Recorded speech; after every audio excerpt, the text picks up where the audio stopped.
Saudara, mari kita berdoa sekali lagi memohon pimpinan Tuhan pada waktu kita mendengarkan firman Tuhan. Kami datang kepadamu ya Tuhan dan kami bersyukur kami boleh ibadah bersama. Kami menyanyikan pujian bagi kemuliaan nama-Mu. Dan sekarang ya Tuhan kami akan membaca dan merenungkan sebagian dari firman-Mu. Kami mohon berkat-Mu, kami mohon Kau menguasai hati dan pikiran kami. Di dalam nama Tuhan Yesus kami berdoa. Amin. Saudara, mari kita membuka satu bagian firman Tuhan dari 1 Korintus pasal yang pertama. 1 Korintus pasal yang pertama ayat 18 sampai pasal 2 ayat yang kelima. Saya akan bacakan bagi kita bagian ini 1 Korintus pasal yang pertama mulai dari ayat yang ke-18. Demikian firman Tuhan. Sebab pemberitaan tentang salib memang adalah kebodohan bagi mereka yang menuju kebinasaan. Tetapi bagi kita yang diselamatkan, pemberitaan itu adalah kekuatan Allah. Sebab ada tertulis, aku akan membinasakan hikmat orang-orang berhikmat dan kearifan orang-orang arif akan kulenyapkan. Di manakah orang yang berhikmat? Di manakah ahli Taurat? Di manakah pembantah dari dunia ini? Bukankah Allah telah membuat hikmat dunia ini menjadi kebodohan? Sebab karena dunia dalam hikmat Allah tidak mengenal Allah oleh hikmat. Allah berkenan menyelamatkan mereka yang percaya oleh kebodohan pemberitaan Injil. Orang-orang Yahudi menghendaki tanda dan orang-orang Yunani mencari hikmat. Tetapi kami memberitakan Kristus yang disalibkan. Untuk orang-orang Yahudi suatu batu sandungan dan untuk orang-orang bukan Yahudi suatu kebodohan. Tetapi untuk mereka yang dipanggil, baik orang Yahudi maupun orang bukan Yahudi, Kristus adalah kekuatan Allah dan hikmat Allah. Sebab yang bodoh dari Allah lebih bijaksana daripada manusia. Dan yang lemah dari Allah lebih kuat daripada manusia. Saudara-saudara, ingatlah bagaimana keadaan kamu ketika kamu dipanggil. Menurut ukuran manusia, tidak banyak orang yang bijak. Tidak banyak orang yang berpengaruh. Tidak banyak orang yang terpandang. Tetapi apa yang bodoh bagi dunia dipilih Allah untuk mempermalukan orang-orang yang berhikmat. Dan apa yang lemah bagi dunia dipilih Allah untuk mempermalukan apa yang kuat. Apa yang tidak terpandang dan yang hina bagi dunia dipilih Allah. Bahkan apa yang tidak berarti dipilih Allah untuk meniadakan apa yang berarti. Supaya jangan ada seorang manusia pun yang memegahkan diri di hadapan Allah. Namun oleh Dia kamu berada dalam Kristus Yesus yang oleh Allah telah menjadi hikmat bagi kita. Ia membenarkan, menguduskan dan menebus kita. Karena itu seperti ada tertulis, siapa yang bermegah, hendaklah ia bermegah di dalam Tuhan. Demikian juga ketika aku datang kepadamu saudara-saudara. Aku tidak datang dengan kata-kata yang muluk atau dengan hikmat yang tinggi untuk menyampaikan rahasia Allah kepada kamu. Sebab aku telah memutuskan untuk tidak mengetahui apa-apa di antara kamu selain Yesus Kristus, yaitu Dia yang disalibkan. Aku juga telah datang kepadamu dalam kelemahan dan dengan sangat takut dan gentar. Baik perkataanku maupun pemberitaanku tidak kusampaikan dengan hikmat yang meyakinkan, tetapi dengan bukti kekuatan roh, supaya iman kamu jangan bergantung pada hikmat manusia, tetapi pada kekuatan Allah. Sampai semikian jauh saudara pembacaan bagian firman Tuhan. Nah saudara, bagian yang kita baca hari ini sebetulnya sangat sederhana dan mudah dimengerti. Tetapi yang membuatnya sulit saudara adalah karena betapa berbedanya sebetulnya budaya kita hari ini dengan budaya Paulus di zaman itu, sehingga kita sulit mengerti apa yang dikatakan Rasul Paulus di dalam bagian ini tentang salib. Nah saudara, D.A. Carson, seorang teolog, dia memberikan sebuah contoh sederhana tentang ini. Saudara, dia berkata begini, apa yang kita pikirkan, kalau di tengah-tengah kita ada ibu-ibu yang pakai anting yang bentuknya adalah tali gantungan misalnya. Tali gantungan hukuman mati, saudara, begitu ya. Saudara, kalau misalnya ada seperti itu, apa yang kita pikirkan? Syok, saudara. Kita mungkin akan pikir preman amat nih ibu, begitu ya, pakai begitu. Atau apa yang kita pikir kalau gereja kita ini dihiasi di samping ada gambar kuburan, tengkorak, begitu ya, lalu alat-alat penyiksaan, begitu.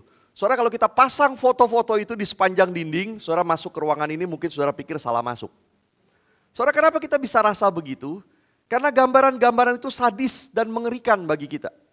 Nah saudara, syok yang sama sebetulnya dialami oleh orang abad pertama ketika mereka melihat salib. Bagi orang zaman itu penyalipan adalah hukuman hanya bagi budak, bagi orang asing, bagi orang barbar. Sesuatu yang sangat sadis dan mengerikan. Bahkan banyak orang menganggap tidak pantas untuk membicarakan salib saja di tengah-tengah percakapan mereka. Nah saudara, itu salib di zaman itu. Tetapi hari ini kita melihat salib ada di mana-mana. Di gereja ada salib, di sampul Alkitab ada salib. Banyak perhiasan yang kita pakai juga berbentuk salib. Maka betapa sulitnya sebetulnya kita mengerti kalimat Paulus. Pemberitaan tentang salib memang adalah kebodohan bagi mereka yang menuju kebinasaan. Tetapi bagi kita yang diselamatkan, pemberitaan itu adalah kekuatan Allah. Kita tidak mengerti apanya yang bodoh dan apanya yang lemah. Nah saudara, Stephen di dalam bukunya, saudara, dia membagi bagian yang kita baca ini menjadi 3 bagian. Yang pertama adalah dia sebut sebagai a common cultural storyline. Kisah hidup menurut kebudayaan yang umum. Lalu kemudian yang kedua, biblical storyline. Atau saya terjemahkan sederhana, kisah hidup menurut Alkitab. Dan yang terakhir adalah rewriting the storyline. Menulis ulang kisah hidup. Nah saudara, kita akan coba lihat satu persatu. Saudara, yang pertama kita mulai dari a common cultural storyline. Kisah hidup menurut kebudayaan yang umum. Dan saudara, bagi orang Korintus, kisah hidup mereka, storyline mereka menurut kebudayaan yang umum adalah sangat memandang tinggi hikmat dan kuasa. Saudara, surat 1 Korintus itu ditulis dengan latar belakang adanya perpecahan di antara jemaat Korintus. Dan bagi Rasul Paulus, dasar dari semua perpecahan itu adalah karena mereka mengikuti storyline atau kisah hidup yang diajarkan oleh budaya di sekitar mereka. Saya sebutkan saudara beberapa hal yang disebutkan Paulus di dalam surat 1 Korintus. Pertama saudara, mereka masing-masing punya pemimpin favorit. Saudara, dan itu bukan karena mereka pro sebetulnya pemimpin yang mana, tapi karena mereka ingin terlihat hebat. Saudara, saya membayangkan mereka berkata begini, saya ikut Apolos, orang hebat itu, begitu. Lalu yang satu lagi bilang, oh saya ikut Paulus, lebih hebat dia. Yang satu lagi bilang, saya ikut Tuhan Yesus, ayo mana yang lebih hebat, begitu kan. Saudara, masalahnya bukan pada pemimpinnya, tetapi karena mereka mau menang. Mereka mau prestis, bahwa mereka ikut siapa yang lebih hebat. Lalu misalnya juga sudah disebutkan dalam surat 1 Korintus, mereka berselisih untuk berbagai hal yang tidak Paulus sebutkan, tetapi perselisihan itu sampai mereka saling menuntut di pengadilan, karena mereka tidak mau kalah. Lalu kemudian mereka juga ingin bebas, mereka ingin pegang hak masing-masing tanpa peduli orang lain. Maka mereka makan makanan bekas persembahan berhala, dan itu membuat orang berpikir berhala tidak apa-apa. Lalu para wanita waktu itu tidak mau pakai tudung waktu ibadah, padahal itu tidak sopan di zaman itu. Dan waktu perjamuan kudus mereka masing-masing makan duluan, padahal ada saudara-saudara yang miskin yang terpaksa datang untuk terlambat. Saudara, mereka juga membanggakan karunia-karunia roh yang mereka miliki, khususnya yang kelihatan dan terlihat hebat. Saudara, itu yang terjadi di jemaat Korintus. Dan semua itu menunjukkan satu hal, yaitu kisah hidup mereka, storyline mereka dipengaruhi oleh kebudayaan yang umum di sekitar mereka. Yang menekankan hikmat, mana yang terlihat pandai, mana yang paling hebat di dalam berkata-kata. Yang menekankan kuasa, mana yang menang dalam persaingan, mana yang dikagumi orang, mana yang terlihat hebat. Semua orang mengejar itu dan menginginkan itu. Saudara, maka Paulus mulai dengan menunjukkan kepada mereka betapa bodohnya their common cultural storyline itu. Betapa bodohnya kisah hidup mereka yang menuruti kebudayaan umum itu. Di ayat 19, saudara, Paulus mengutip dari Yesaya pasal 29. Aku akan membinasakan hikmat orang-orang berhikmat, dan kearifan orang-orang arif akan kulenyapkan, firman Tuhan. Apa yang menurut dunia berhikmat, apa yang menurut dunia baik, justru akan dihancurkan oleh Allah. Di ayat 21, Paulus memberikan kesimpulan yang mengejutkan. Sebab karena dunia dalam hikmat Allah tidak mengenal Allah oleh hikmat. Allah berkenan menyelamatkan mereka yang percaya oleh kebodohan pemberitaan Injil. Artinya di dalam hikmat Allah, dunia bagaimanapun melalui hikmatnya sendiri tidak akan pernah bisa mengenal Allah. Itu sebabnya Allah menyelamatkan mereka yang percaya oleh kebodohan pemberitaan Injil. Artinya saudara, storyline mereka, kisah hidup mereka yang menekankan hikmat, menekankan kuasa, tidak akan pernah bisa membawa mereka kepada keselamatan. Dan Paulus kemudian memberikan 3 pertanyaan saudara di dalam ayat 20 untuk menekankan maksudnya. Yang Yang pertama dia bertanya, di manakah orang yang berhikmat? Nah, saudara, orang-orang Yunani terkenal dengan kesukaannya mencari hikmat. Itu sebabnya ada banyak filsuf Yunani. Ada golongan Stoik, Platonik, ada Epicurean dan sebagainya. Saudara, mereka mengklaim sanggup untuk menjelaskan dunia, baik kehidupan maupun kematian. Tetapi Paulus tanya, di mana mereka? Kalau saya boleh ganti pertanyaan Paulus, di mana filsuf yang mengerti Injil? Di mana filsuf yang mengerti apa itu salib? Filsafat apa yang menuntun orang kepada salib Kristus? Padahal itulah yang terpenting bagi manusia. Maka di manakah orang berhikmat? Jawabannya tidak ada. Pertanyaan kedua, saudara, di manakah ahli Taurat?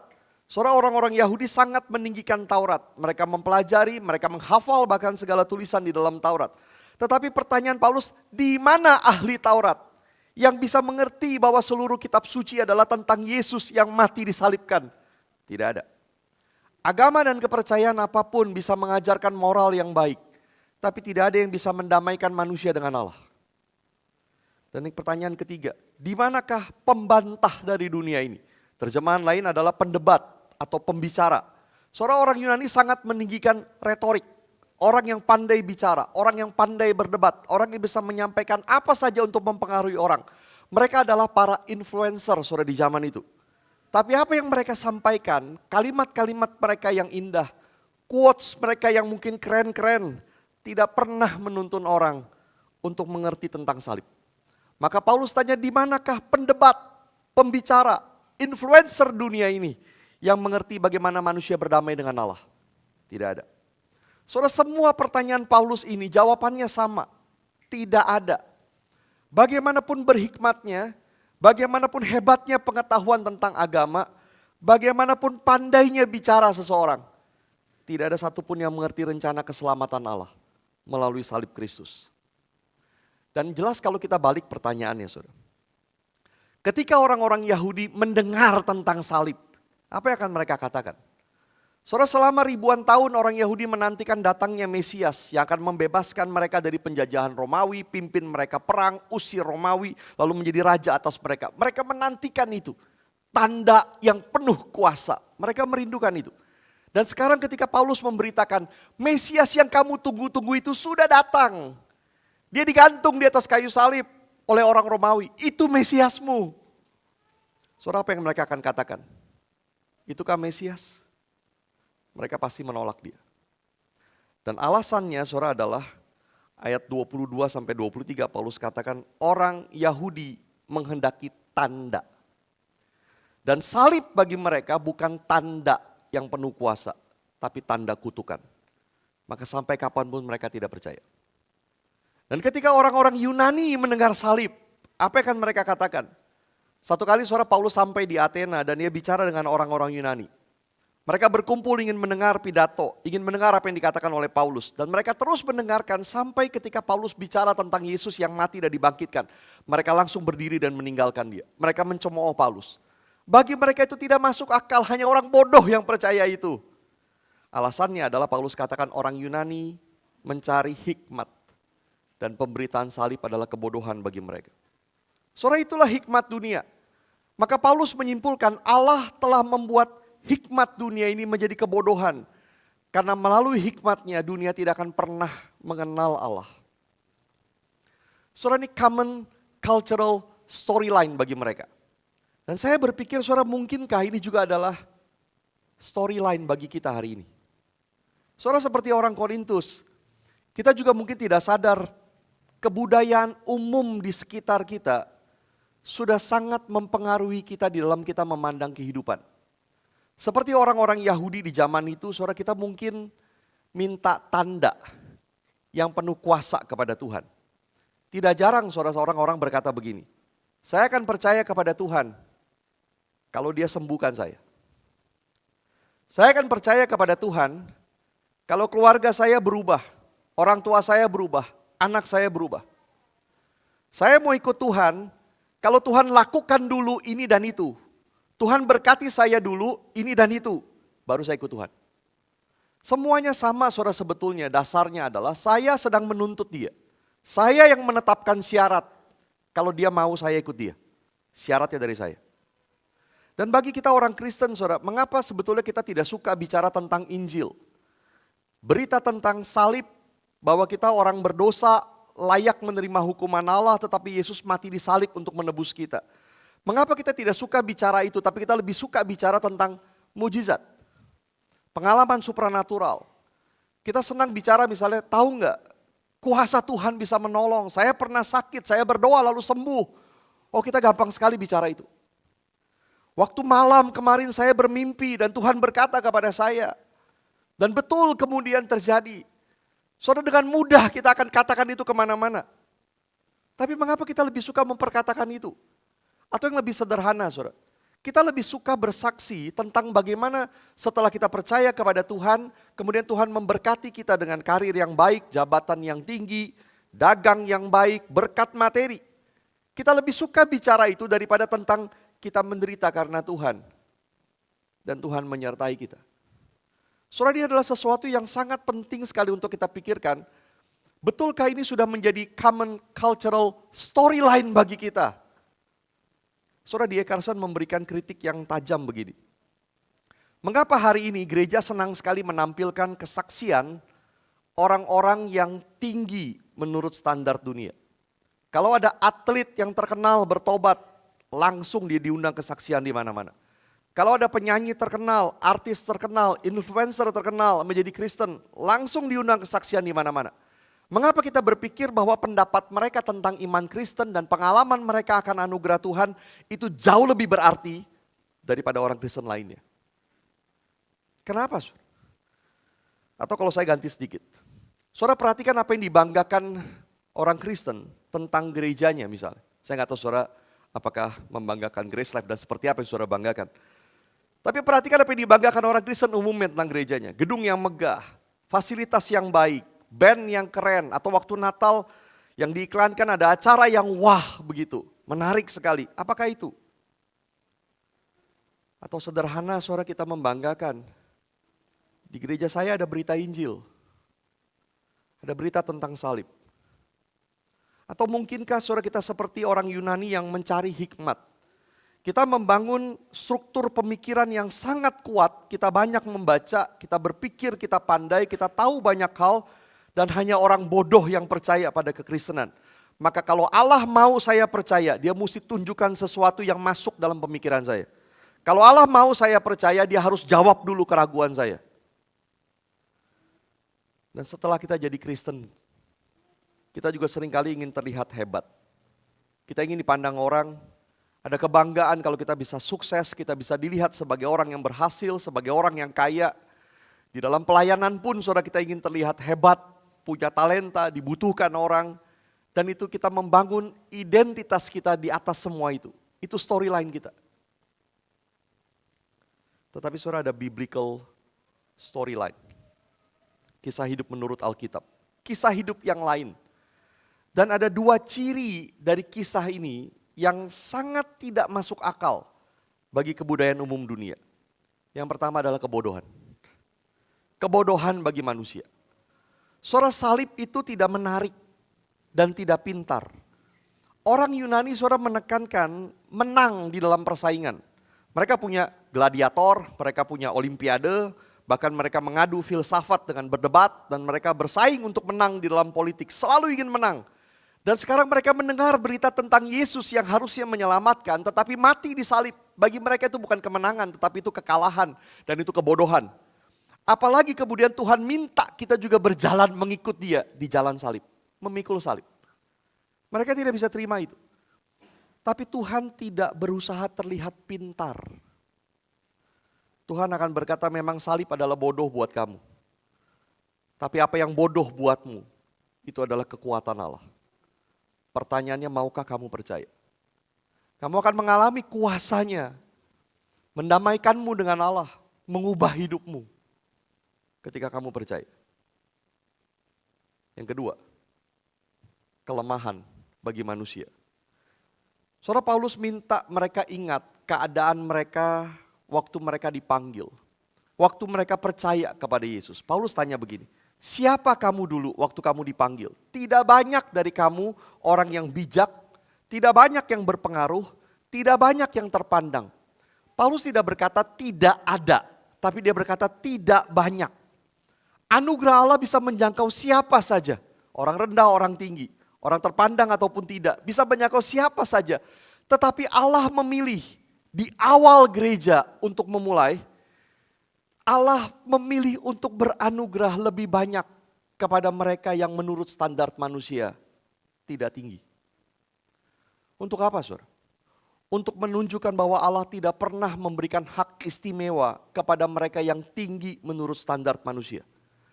Dan untuk menunjukkan gereja tidak pernah bergantung kepada apa yang hebat menurut standar manusia. Saudara, bagi Paulus, orang Korintus adalah bukti bahwa yang bodoh bagi dunia dipilih Allah untuk mempermalukan orang yang berhikmat. Apa yang lemah bagi dunia dipilih Allah untuk mempermalukan apa yang kuat. Paulus berkata begini, Allah pilih kamu. Sebagian besar dari kamu menurut ukuran dunia lemah, tidak ada apa-apanya. Tapi Tuhan pilih kamu supaya kamu ingat, selamanya ingat, jangan pernah memegahkan diri di hadapan Tuhan. Maka yang ketiga, saudara, kita perlu menulis ulang kisah hidup kita. Rewriting the storyline. Saudara, kalau salib adalah kebodohan dan kelemahan bagi manusia, menurut kebudayaan umum di sekitar kita. Pertanyaannya, saudara, maukah kita hidup sebagai orang yang bodoh dan lemah di mata dunia, tetapi sesungguhnya dalam kekuatan dan hikmat Allah? Saudara, saya pernah cerita juga kepada saudara tentang masa lalu saya. Saya cerita sedikit. Siapa saya waktu Tuhan panggil? Saudara, waktu kecil, saya sekolah di sekolah yang sangat kecil, sangat buruk gedungnya. Waktu saya kelas 6 SD, guru saya menawarkan saya buku cerita Alkitab. Bagus, hardcover, warna-warni, saya suka sekali. Saya minta mama saya untuk beliin. Dan saya baca buku itu dari depan sampai belakang, ulangi lagi terus menerus. Belakangan setelah dewasa saya baru tahu itu buku Saksi Yehova. Karena guru saya orang Saksi Yehova, untung saya nggak jadi Saksi Yehova. Nah, saya tidak pernah tahu kapan sebetulnya saya percaya sungguh-sungguh kepada Tuhan. Tetapi satu malam, saudara, waktu saya SMP, saya duduk di atas tempat tidur. Dan entah dari mana saya berpikir, saya belum pernah berdoa dan berkata kepada Tuhan, Tuhan, aku mau Engkau jadi Tuhanku, aku mau percaya, masuk dalam hatiku. Dan saya duduk dan berdoa malam itu. Setelah itu, saudara, apakah hidup saya berubah? Tidak juga, saya hidup seperti biasa, anak remaja, tidak terlalu memikirkan Tuhan. Sampai saya kuliah di persekutuan mahasiswa, barulah saya mau betul-betul mengenal Tuhan. Secara akademis, saudara, apakah saya hebat? Tidak, saudara. Saya sekolah di SMPK 2, kemudian di SMAK 1. Banyak orang pikir, wah keren, sekolah anak pinter. Tapi yang pinter mah dia juga orang-orang lain, saudara. Saya coba ikut-ikutan gitu, nebeng pinter. Nilai saya selalu pas-pasan, di tengah saja. Waktu saya kuliah, ada teman-teman kuliah saya di sini juga, IPK saya pas-pasan, saudara. Saya bukan lulus, saya lolos, saudara. Kalau hari ini saya tes masuk perusahaan, mungkin banyak perusahaan yang langsung tolak saya. Tapi Tuhan panggil saya untuk melayani full time. Ya, saya banyak kelemahan, tapi Tuhan terus tuntun selangkah demi selangkah sampai hari ini. Kalau saya ditanya hari ini, siapa saya waktu saya dipanggil? Tidak ada yang bisa dibanggakan. Saya tidak tahu kisah hidup saudara masing-masing. Tapi kalau salib adalah kekuatan dan hikmat Allah yang menyelamatkan kita, yang bukan siapa-siapa, maukah hari ini pun kita selalu hidup berdasarkan salib? Maukah kita hidup tidak mencintai dan mengejar yang lain, yang hebat menurut dunia, yang keren bagi orang lain, yang berkuasa dan terpandang, tapi kita mencintai dan mengejar Tuhan yang mati bagi kita yang tidak layak? Maukah kita hidup sebagai orang bodoh dan lemah di mata dunia, tetapi sesungguhnya dalam kekuatan dan hikmat Allah? Kita tidak mengejar kekayaan habis-habisan. Saya tidak bilang kita tidak boleh kaya. Kita harus bekerja sebaik-baiknya, karena bekerja itu baik di mata Tuhan. Dan di dalam anugerahnya Tuhan bisa memberikan kekayaan kepada beberapa orang. Tapi kita tidak mengejar itu mati-matian, menghabiskan segala waktu, tenaga, bahkan cinta kita untuk kekayaan.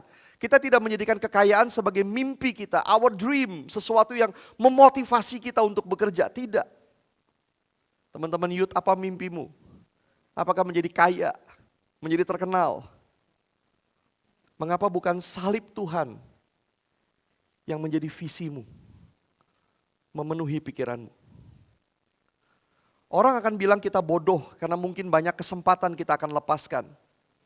Tapi kita hidup untuk Allah. Ketika orang berebut kuasa menjadi nomor satu, bersaing untuk mendapat penghargaan, mendapat pengakuan, berbagai keuntungan lainnya. Kita tidak pernah menjadikan itu semua sebagai motivasi atau keinginan kita. Kita bahkan tidak menggunakan jabatan kita untuk menguasai, mengatur orang lain, tapi untuk melayani. Kita ingin orang lain maju, kita ingin orang lain bertumbuh, kita ingin orang lain dihargai dengan kuasa yang kita miliki. Orang lain akan bilang kita lemah, tapi kita hidup untuk Allah. Saudara, betapa seringnya kita memegahkan diri di hadapan Tuhan. Kita mengecilkan anugerah Tuhan dan kita terlalu banyak mengangkat hikmat dunia ini yang kaya, yang hebat, yang berpengaruh. Saudara, maka Paulus dengan tegas berkata di ayat 23, kami memberitakan Yesus yang tersalib. Paulus tidak peduli berapa sulitnya orang terima salib, bagaimanapun salib dianggap bodoh, tapi karena Paulus tahu itu adalah kekuatan Allah, kami tetap memberitakan Yesus yang tersalib. Maka di pasal 2 ayat 1-5 Paulus berkata begini, waktu dia datang memulai pelayanannya di Korintus, dia juga tidak datang dengan kata-kata yang indah seperti ahli retorik. Dia tidak datang dengan hikmat seperti para filsuf, dia datang dengan betul-betul kegentaran, dengan ketakutan, tetapi dengan kuasa roh juga dia memberitakan Yesus yang tersalib. Maka Paulus berkata begini, supaya kamu ingat, imanmu bukan bergantung pada hikmat manusia, tapi pada kekuatan Allah. Supaya kamu ingat, kamu bisa percaya, bukan karena aku hebat, bukan karena aku pintar bicara, tapi semata-mata karena kekuatan Allah. Saudara, tapi jujur kadang-kadang di dalam pelayanan kita tidak seperti ini. Kita tidak suka, kita tidak berani cerita tentang Yesus yang tersalib. Kita lebih suka cerita tentang Yesus yang membuat mujizat, Yesus yang menolong di dalam segala hal. Kita tidak berani ajak orang datang kebaktian, mendengar berita Yesus tersalib. Kita lebih berani ajak orang datang karena ada acara bagus. Ada kesaksian penyanyi terkenal. Nah, pada waktu kita ingin banggakan gereja kita, lagi-lagi apa yang kita banggakan? Apakah kita bangga jemaatnya kaya-kaya, pintar-pintar, terkenal? Atau kita bangga karena ada orang-orang lemah yang kita rawat, kita perhatikan. Ada orang-orang berdosa yang bertobat di gereja kita. Saudara, apakah kita mau meninggikan apa yang dunia tinggikan? Ketenaran, kemuliaan, kekayaan, atau salib Tuhan yang kita tinggikan? Saudara, jujur kadang-kadang kita lupa. Kita dulu percaya karena berita salib yang adalah kebodohan dan kelemahan bagi dunia. Kita dipanggil Allah untuk percaya. Anehnya adalah sesudah kita percaya, kita kembali senang dengan apa yang hebat menurut dunia. Kita kembali hanya pikir bagaimana kita lebih kaya, bagaimana lebih berkuasa, bagaimana tampilkan yang hebat di mata dunia. Dan tanpa sadar kita kembali menganggap salib itu bodoh dan lemah. Saudara, itukah kita? Mari kita menulis ulang kisah hidup kita dengan salib Kristus. Kita tidak perlu berjuang untuk menjadi wah menurut dunia, pandai dipandang orang, berpengaruh. Tapi kita perlu setia kepada Tuhan. Dan satu-satunya yang kita megahkan adalah karya Tuhan di dalam hidup kita. Saudara, dengarkan ajakan ini. Mari jadi orang bodoh dan lemah. Percaya kepada salib yang bagi dunia adalah kebodohan dan kelemahan. Percaya kepada Yesus yang bagi dunia tidak ada apa-apanya. Dan kita perdengarkan berita ini kepada dunia. Saudara, saya ingin menutup dengan gambar ini. Gambar ini sangat berkesan, saudara, bagi saya. Yesus di depan, pikul salib, tidak menarik, tidak pintar, bodoh dan lemah. Tapi itulah yang menyelamatkan dunia. Dan semua yang percaya kepadanya, ikut di belakangnya, juga memikul salib. Kita menyangkal diri, kita tidak mengejar apa yang dunia kejar, kita hidup dengan cara yang berbeda dengan dunia, kita melakukan apa yang dunia tidak mau lakukan, kita memberitakan salib, kita jadi bodoh dan lemah bersama dengan Yesus. Karena itulah cara Tuhan. Ada 2 reflection questions bagi kita. Mari kita ambil waktu saudara untuk teduh di hadapan Tuhan. Yang pertama, seberapa berharganya salib Kristus bagimu? Saya tidak tahu berapa lama saudara jadi orang Kristen. Entah sudah berapa kali saudara mendengar berita tentang salib. Tapi pertanyaannya sama saudara. Seberapa berharganya salib Kristus bagimu? Apakah sangat berharga? Mati dan hidupmu ditentukan karena salib Kristus. Yang menamaikanmu dengan Allah adalah salib Kristus. Atau kau tidak menganggap itu berharga lagi? Dan yang kedua, dalam hal apa kita perlu belajar jadi lemah dan bodoh di dalam Tuhan? Bagi dunia kita akan terlihat lemah, bagi dunia kita terlihat bodoh. Kita tidak ingin mengejar apa yang bagi dunia terlihat berhikmat dan berkuasa.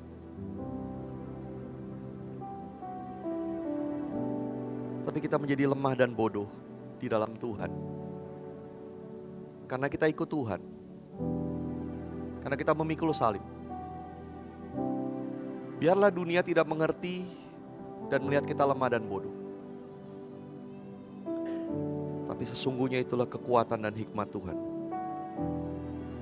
Dalam hal apa?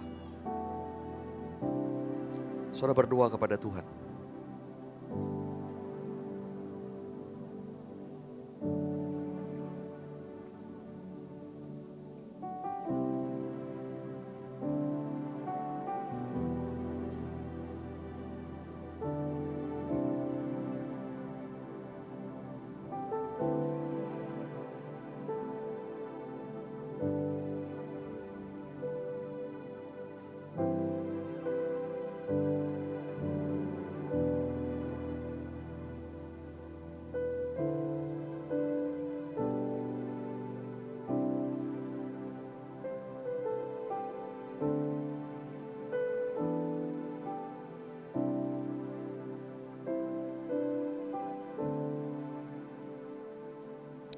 Tuhan, kami datang kepadamu. Ampuni kami ya Tuhan. Orang-orang yang sombong, orang-orang yang angkuh. Kami anggap kami hebat. Kami anggap kami tahu banyak hal. Dan kami ingin mengejar terus hikmat dan kuasa. Apa yang baik menurut dunia. Kami lupa Tuhan menyelamatkan kami dengan apa yang menurut dunia bodoh dan lemah, tetapi sesungguhnya kekuatan dan hikmat Allah. Tolong kami juga hidup berdasarkan salib-Mu ya Tuhan. Tolong kami bukan mengejar, mencintai apa yang dunia cintai, tapi kami mencintai dan mengejar Tuhan yang mati bagi kami. Penuhi keinginan kami, visi kami, mimpi kami dengan salib-Mu ya Tuhan. Terima kasih Tuhan. Di dalam nama Tuhan Yesus kami berdoa dan bersyukur.